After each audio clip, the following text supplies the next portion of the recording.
আগের দিন আমরা আলোচনা করেছিলাম অ্যানিমিয়ার লক্ষণগুলো। আজকে আসছি কজ। আচ্ছা, অ্যানিমিয়া কি কি কারণে হতে পারে তোমরা জানো? হ্যাঁ, অবশ্যই অনেকেই এর সাথে পরিচিত বা অনেকেই জানো যে কেন হয়, কিন্তু সেটাকে জানার পরেও সেটাকে তোমরা অ্যাভয়েড করে চলো। তো ফার্স্ট কারণ, একদম নর্মাল যে ফার্স্ট কারণটা হচ্ছে, সেটা হচ্ছে আয়রন ডেফিসিয়েন্সি। আয়রনের অভাবে মানুষের শরীরে রক্তাল্পতা বা অ্যানিমিয়া দেখা যায়।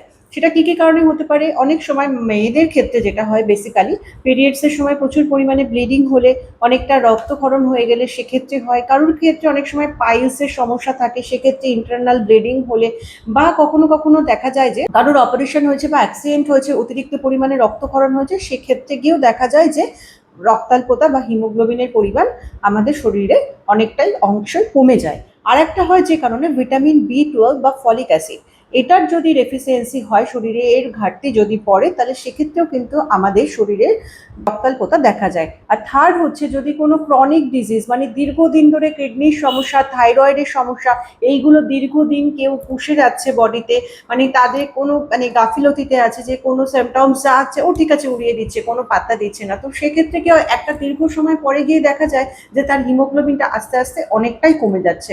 তো এর থেকে বাঁচার যে লক্ষণগুলো, সেগুলো কি কি হতে পারে, বা সেগুলো কোনটা খেলে আপনারা কিভাবে ভালো থাকতে পারেন, বাড়িতে কতটা সময় অবধি আপনাদের বাড়িতে ট্রিটমেন্ট করা উচিত, বা দেন তারপরে আরেকটু সিভিয়ার হওয়া হলে সেটা আপনারা ডক্টরের কাছে যাবেন, এটা আমি নেক্সট ভিডিওতে নিয়ে আসছি। টাটা।